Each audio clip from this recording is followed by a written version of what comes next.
नमस्कार, मैं हूं अमरीश कुमार। आज हम ओशन की बात करेंगे, महासागरों की बात करेंगे। महासागर जो अर्थ है, हमारी जो पृथ्वी है, उसका एक लार्जेस्ट इकोसिस्टम है, एक विशालतम पारिस्थितिक तंत्र है। ये हमारे क्लाइमेट होता है, जलवायु होता है, उसको रेगुलेट करते हैं, उसको नियमित करते हैं और हमारे लिए फूड सिक्योरिटी के लिए इम्पॉर्टेंट है। बहुत सारे लोगों का लाइवलीहुड इस पर बेस्ड है, आजीविका जिसको हम कहते हैं। तो आज देखेंगे कि जो ओशन है, उनका जो स्वास्थ्य है, उनकी जो हेल्थ है, वो काफ़ी खतरे में है। इसी कॉन्टेक्स्ट में आपको पता होना चाहिए कि जो सेकेंड यूनाइटेड नेशंस जो ओशन कॉन्फ्रेंस है, ये 27 जून से 1 जुलाई 2022 के बीच में पुर्तगाल की राजधानी, पुर्तगाल का जो कैपिटल है लिस्बन, वहाँ पे second United Nations ocean conference हुआ। तो ये चूँकि 8 जुलाई को हमेशा सेलिब्रेट किया जाता है ओशन डे, आपको ये याद रखना चाहिए। एक चीज़ मैं आपको और बताना चाहता हूँ कि first United Nations ocean conference 2017 में न्यूयॉर्क में हुआ था। एक बहुत इंपॉर्टेंट टर्म है ब्लू इकोनॉमी, जिसे हम नीली अर्थव्यवस्था कहते हैं। ये ब्लू इकोनॉमी का कॉन्सेप्ट है, ये हमारे इकोनॉमिक प्रोग्रेस के लिए है, जो कि हमारे जो ओशन के जो रिसोर्सेज हैं, समुद्री संसाधन हैं, उनका हम एक सस्टेनेबल यूज़ कैसे करें, उसका टिकाऊ इस्तेमाल कैसे करें, ये उससे संबंधित है। मैं आपको बताना ये चाहता हूँ कि जो महासागर हैं, ये इन्हें हम लंग्स ऑफ आवर प्लैनेट भी कह सकते हैं।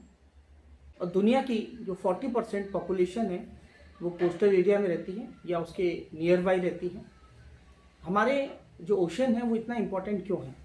हमें जो ऑक्सीजन आज मिलती है, उसका लगभग 50% जो है ऑक्सीजन हमें महासागर या ओशन से मिलता है। ये महासागर का या ओशन का इम्पोर्टेंस है। दूसरा, ये हमें फूड प्रोवाइड करते हैं या फूड सिक्योरिटी के लिए हमारे लिए इम्पोर्टेंट है। जैसे कि मैंने आपको बताया कि हमारे लाइवलीहुड के लिए इम्पोर्टेंट है, रोज़गार के लिए इम्पोर्टेंट है। ये हमारे क्लाइमेट को कह सकते हैं रेगुलेट करते हैं, जलवायु को स्थिर रखते हैं। और जो बायोडाइवर्सिटी होती है, जैव विविधता होती है, उसके लिए भी इम्पोर्टेंट है, बायोडाइवर्सिटी के लिए। और साथ साथ में एक एनर्जी का सोर्स भी है। और सबसे ख़ास बात तो ये है कि जो ग्रीन हाउस गैसेज होती हैं, उनको ये कह सकते हैं कि एब्जॉर्ब करते हैं। तो इसके लिए समुद्र बहुत इम्पोर्टेंट है। आज हमारे लिए टूरिज़्म के लिए काफ़ी इम्पोर्टेंट है। और जो कोस्टल कंट्रीज़ होते हैं, उनकी जो इकॉनमी होती है, उस पर बेस्ड होती है। आप देखेंगे कि अभी जो क्लाइमेट चेंज का जो इशू चल रहा है, उसके कारण हमारे समुद्र जो हैं वो बहुत ज़्यादा खतरे में हैं, क्योंकि जो ओशन है, उनका वाटर लेवल, उनका जो सी लेवल है, वो काफ़ी बढ़ रहा है। उनका जो कह सकते हैं कि जो उनका जो टेम्परेचर है लगातार बढ़ रहा है, महासागर में तापमान में वृद्धि हो रही है, उनका जो इकोसिस्टम है वो डिस्टर्ब हो रहा है। आज हमारे महासागर जो है वो एसिडिफिकेशन की प्रॉब्लम्स वहाँ है।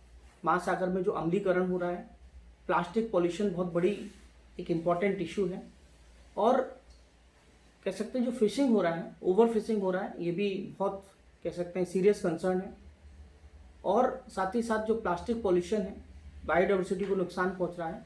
तो आज महासागर हमारे बहुत ज़्यादा खतरे में हैं। अगर इसको हम SDG से देखेंगे, जो सस्टेनेबल डेवलपमेंट गोल हैं, तो सस्टेनेबल डेवलपमेंट गोल को हम सस्टेनेबल डेवलपमेंट गोल जो है SDG 4 है, उससे हम इसको लिंक कर सकते हैं। और आपको ये ध्यान रखना चाहिए कि 2021 से लेकर 2030 तक जो है, ये ओशन कह सकते हैं डिकेड मनाया जा रहा है, सेलिब्रेट कर रहे हैं हम। और ये सस्टेनेबल डेवलपमेंट के लिए कैसे हम इसको सस्टेनेबल डेवलपमेंट के लिए हम ओशन को कैसे यूज़ करेंगे, इसलिए 2021-30 जो है, ये डिकेड जो है, ये इसी के लिए डेडिकेटेड है। इसमें 10 टारगेट डिसाइड किए गए हैं और 2030 के जो SDG गोल्स हैं, उसके अंतर्गत इसके लिए एक सामूआ पाथवे भी है, जो कि ओशन के लिए है। कुछ इम्पॉर्टेंट बातें ये मैं आपको बताना चाहता हूँ कि ये जो कॉन्फ्रेंस हुआ है, उस कॉन्फ्रेंस में 2040 तक, 2040 तक कार्बन न्यूट्रलिटी, कार्बन तटस्थता हासिल करने की बात इस कॉन्फ्रेंस में की गई है। प्लास्टिक पॉल्यूशन में कमी करने की बात की गई है। रिन्यूएबल एनर्जी के यूजेस की बात की गई है। और हमारे जो महासागर हैं, उसमें जो एसिडिफिकेशन हो रहा है, उससे कैसे उसको कैसे रोका जाए, इस पर कैसे रिसर्च हो, कैसे उसके मेजर्स हों, इस पर बात की गई है। इस तरीके से हमारा जो विजनरी कह सकते हैं कि एक टर्म है ब्लू ट्रांसफॉर्मेशन, ये स्ट्रेटजी है to enhance under water food system. तो ब्लू ट्रांसफॉर्मेशन आपको ध्यान में रखना है।